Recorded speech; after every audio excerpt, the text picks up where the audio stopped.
Welcome back to the Seeking Proof, Finding Grace podcast. I'm your host, Ron Campbell, and this week, as with every week, I want to challenge you and encourage you with the most important fact in the entire universe. God loves you. Now, last week, we started looking at this question of the resurrection, and the reason why is critically important to the journey that we're about to take when we look at this question of are we created or have we evolved from just a cosmic accident. The reason this is important is what we are going to find over the next weeks and months as we look at this question of our creation or evolution is we're going to find some very smart people who make some very philosophically questionable statements. Because this idea that if we follow the evidence where it leads us, that we should be able to draw a conclusion based on the evidence at hand, well, that's going to be problematic at times because the evidence may in fact point directly to a creator. And so we're going to find people kind of drawing back and doing a little bit of a David Hume on us here. Well, we can't look at that. We can't analyze that. We have to wait longer. We have to wait for science to come up with a different answer, even though science has given us a very good answer. What we want to do, and we talked about this all the way back in episode 1, as we started this journey together, we want to follow the evidence wherever it leads us and draw a good conclusion based on the evidence at hand. We want to be honest with ourselves and we want to look at the evidence that we've got and determine exactly where we're going. This question of the resurrection is a great example of that. Because what we'll see as we look at this is when we look at the evidence of what occurred, there are a great many very smart people who are willing to get all the way up to the point of admitting a great many facts that we're all going to agree upon tonight, and then draw back and refuse to actually draw a conclusion. And say, well, from a historian's perspective, we just can't say what happened. Well, the events occurred. Logically speaking, it's correct for us to try to make the best determination possible, rather than simply to say, we recognize that the event occurred, we're simply not going to make a judgment. That's not the best way to approach this. To find the truth, you need to look at the evidence and draw a conclusion. And unlike David Hume, we're not going to take off the table any possibilities, because what we want to do is analyze based on the evidence at hand what is the most likely explanation for what we're seeing. So as we jump into tonight's discussion, again, I want to set the stage. We talked about this last week where we are.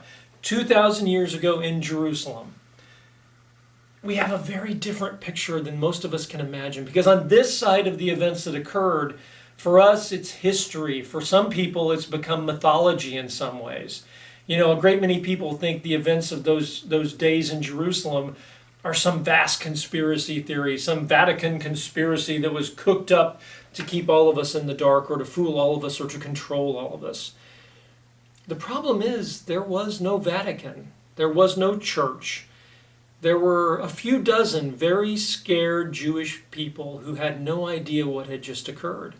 They had identified somebody in Jesus that they thought was the Messiah, and they thought he had come to free the Jewish people from Roman tyranny. They thought he had come to sit on the throne of David, his father. They thought he had come to bring Israel back, to restore Israel and create a kingdom that would last for forever.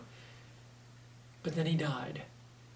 And the Romans crucified him and beat him to death, and no one knew what to make of that. Least of all his disciples, even though he had told them it was coming. His disciples were maybe the most confused of anybody. I love this quote from N.T. Wright in his book, The Resurrection of the Son of God.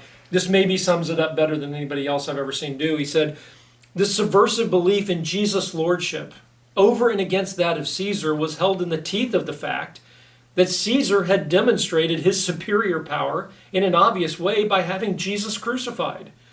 But the truly extraordinary thing is that this belief was held by a tiny group who, for the first 2 or 3 generations at least, could hardly have mounted a riot in a village, let alone a revolution in an empire. And yet they persisted against all the odds, attracting the unwelcome notice of the authorities because of the power of the message and the worldview and lifestyle it generated and sustained.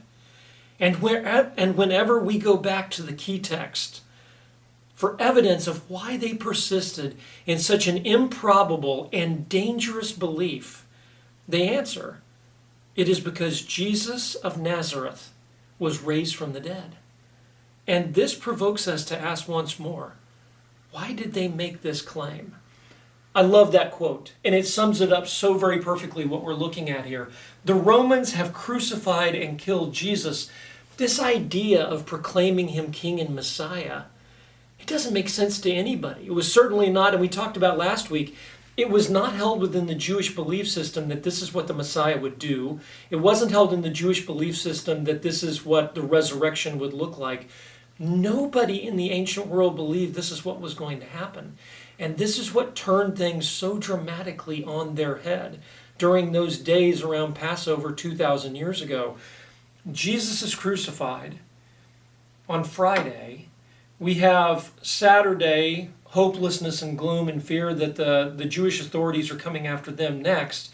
And on Sunday morning, when a few of his female followers go to the tomb, trying to properly prepare the body, the unthinkable happens. So let's step in and look at this at 5 key pieces of evidence that we're going to see that we need to draw a conclusion on.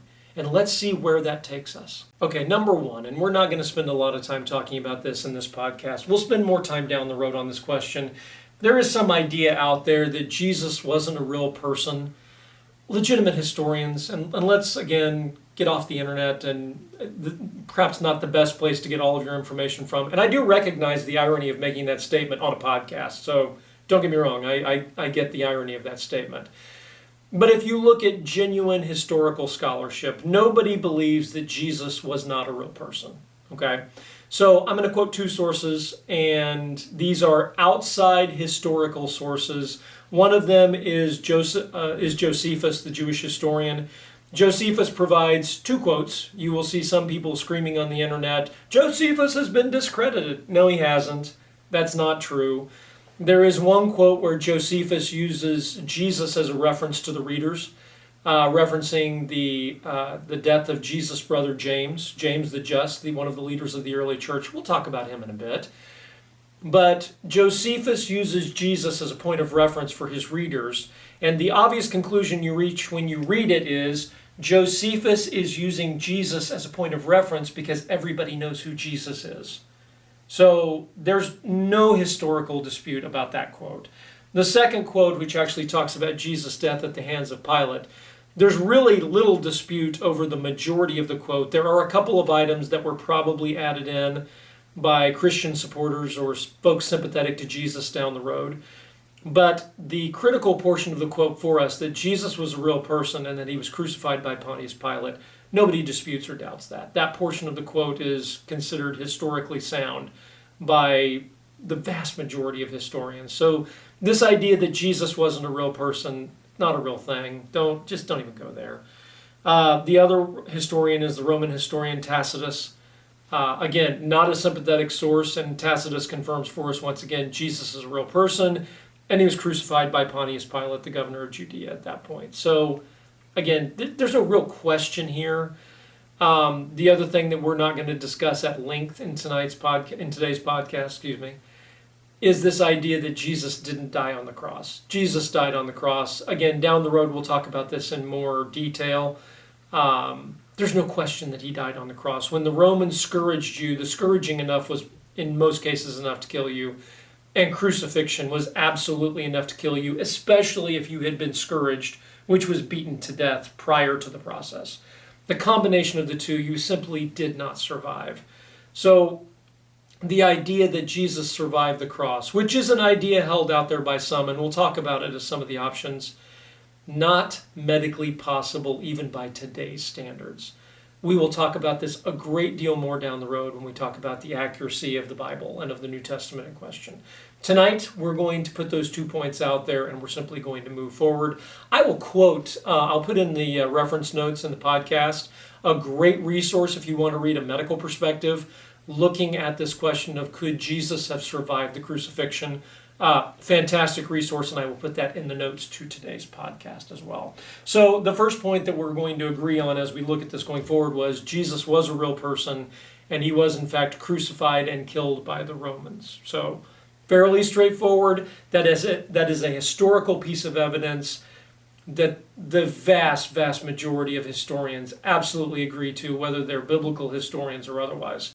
Number two is that Jesus' tomb was found empty by his female followers. Now, a couple of reasons that's important. In this ancient culture, the testimony of his female followers would have been considered to be not adequate.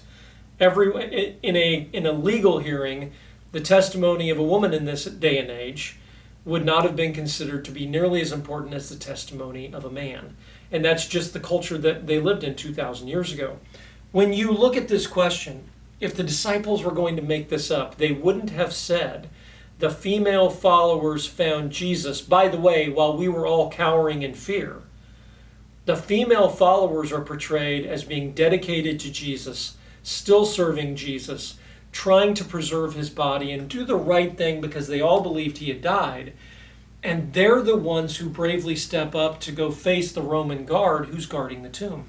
This is the interesting thing. The way the story has been presented presents the disciples as cowards, the female followers as the experts, the witnesses who saw this and witnessed it. It's everything you wouldn't do if you were making this story up. And I want to look at this from the perspective of Matthew's version, from Matthew 28, starting in verse 11. Matthew relays to us that the Sanhedrin, the religious leadership, didn't want the disciples stealing Jesus' body and claiming that he rose from the dead. So they posted a guard at the tomb. The problem is when Jesus does raise from the dead, the guards take off in fear of what's happening. And so now they've come back to the Sanhedrin going, look, this is everything that occurred. Listen to what the Sanhedrin says and listen to the response. Now, while they were going, behold, some of the guard came into the city and reported to the chief priests all the things that had happened. And when they had assembled with the soldiers and consulted together, they gave a large sum of money to the soldiers, saying, tell them, his disciples came at night and stole him away while we slept.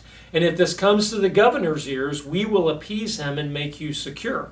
The reason they're saying that is, you as a soldier, if you had failed in your job and let the disciples come steal the body away, your life would be given in forfeit.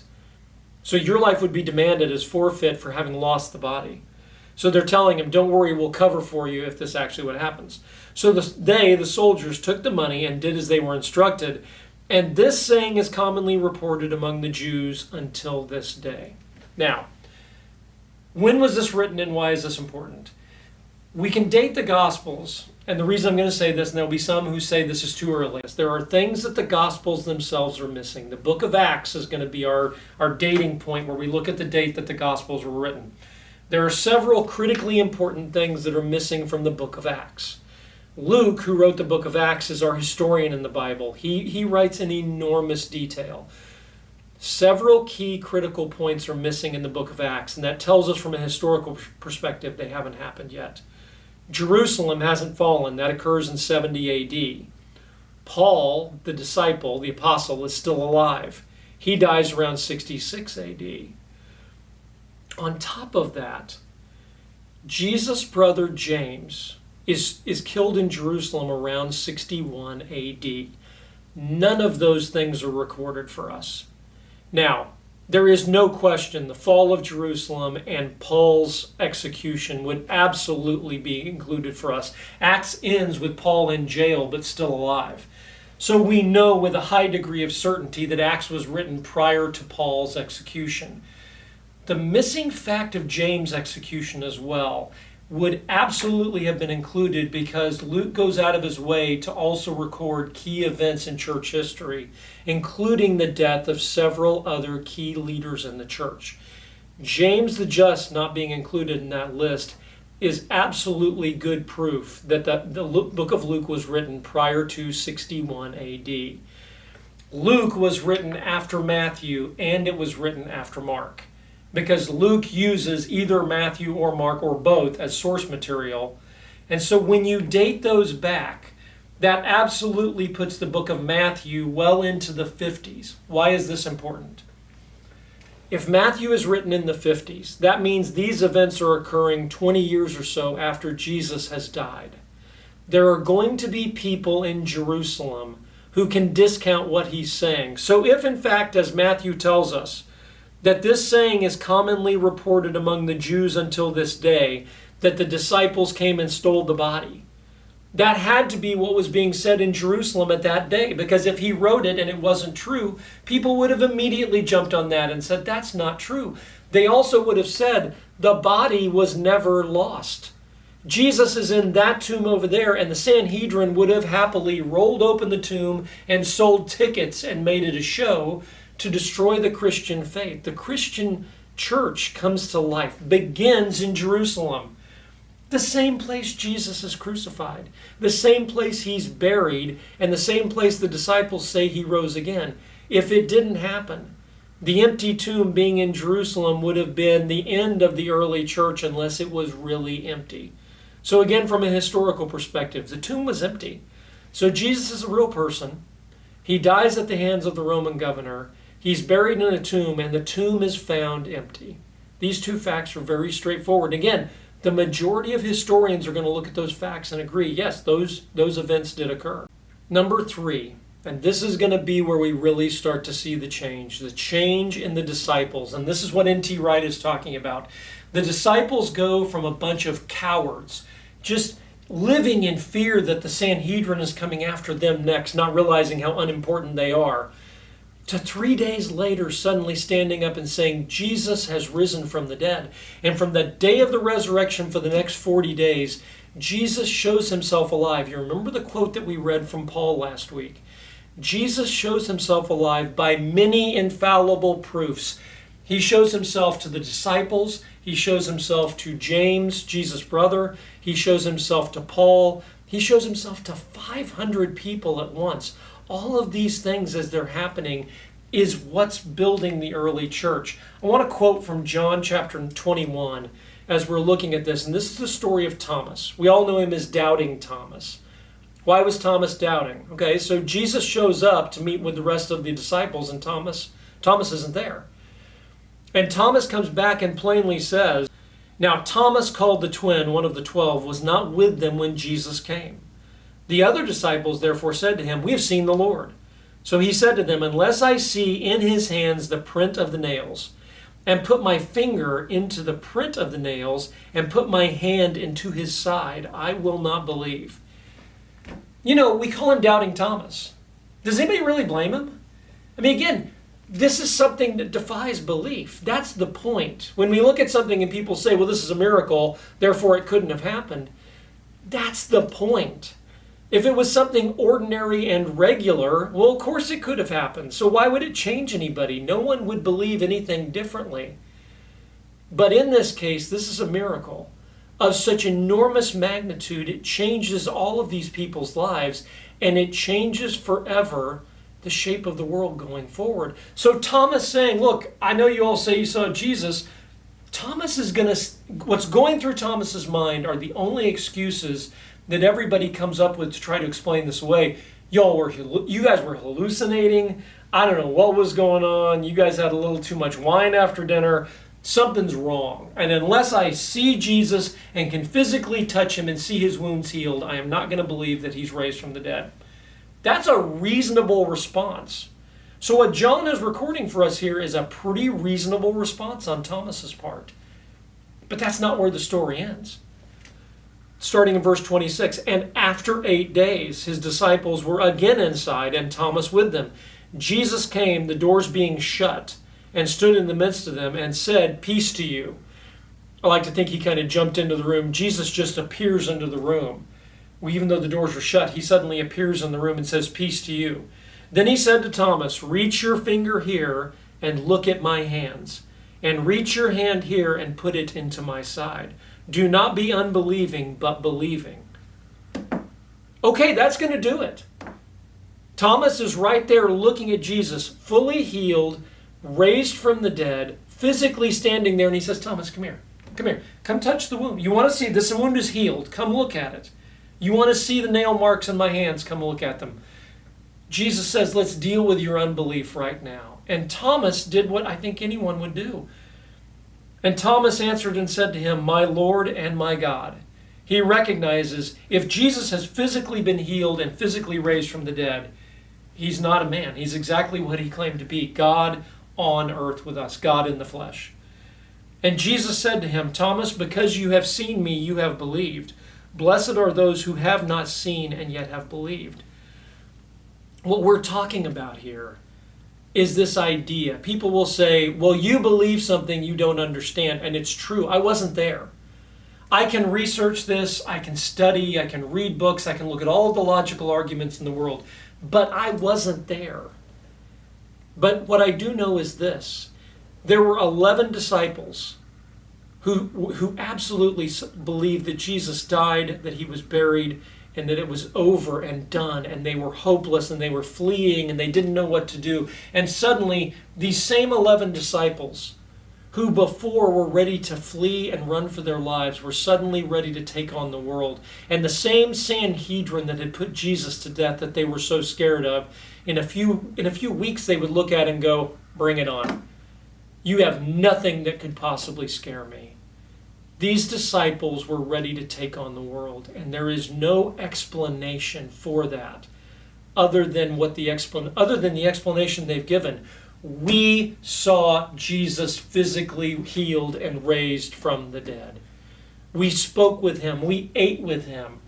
He looked at us and said, if you don't believe, here, touch the wound in my side. Touch the wound in my side and believe. Their testimony and the change in their lives is a proof that cannot be explained. And it's a proof that carries enormous weight for us today.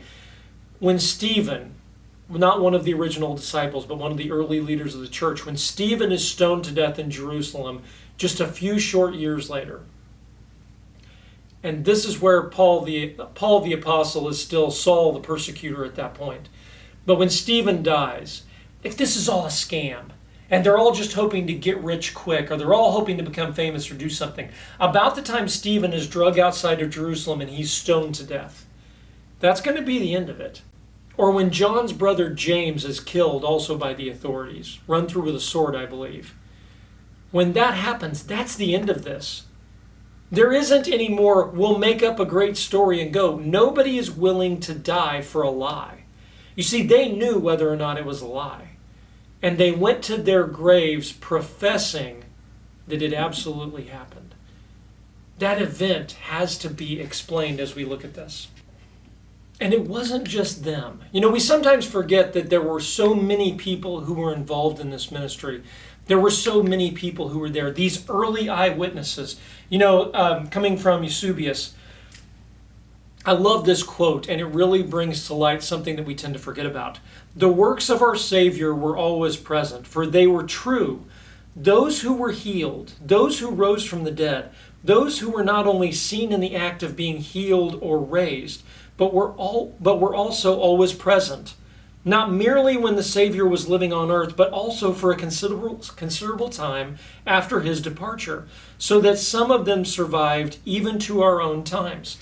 What he's writing about there and what he's quoting is the early church fathers looked back at this and said, look, it wasn't just the 11 disciples. You had people like blind Bartimaeus, who Jesus had restored his sight. And Bartimaeus was one of those early witnesses. You have Jairus, the ruler of the synagogue, whose daughter was raised from the dead by Jesus. You have Lazarus, who Jesus raised from the dead going into Jerusalem, that set off this chain of events. You have all of these people who were healed, who were eyewitnesses. All of the way the early church grew was the eyewitness testimony of these people who said, I was there. And they not only saw Jesus raised from the dead, they were there and said, I was blind, but he healed me and now I see. And I followed him from that day going forward. There's a reason we know Bartimaeus' name and we don't know the other blind person who was healed. There's a reason that we know these things, because these were the eyewitnesses who told these stories, who helped grow the early church. The early church fathers looked back at this and recognized and said, look, going into the first couple generations of the church, these people were alive. And they were powerful witnesses because in some cases they had seen Jesus raised from the dead. And in some cases, Jesus, before he died, had healed them. So it was eyewitness testimony that drove this early church. You know, in looking at the clock, I think this is also probably a good opportunity to go ahead and stop this week. Let's go ahead and end where we're at. And next week, we're going to pick back up with the last two pieces of evidence that we want to look at for the resurrection. Okay? There's a lot to be said, and I don't want to cut any of it short, and I think it'll be better to just continue next week, and we'll pick up from there. Thank you so much for joining us on this week's episode of Seeking Proof, Finding Grace. As always, you can find us here on our YouTube channel. You can find us on Apple and Spotify or wherever you get your podcasts from. And you can find us on our website at prooftograce.com. You can always email us with questions at prooftograce@yahoo.com. And I look forward to seeing you next week when we finish this discussion. Thank you so much for joining us. Bye-bye.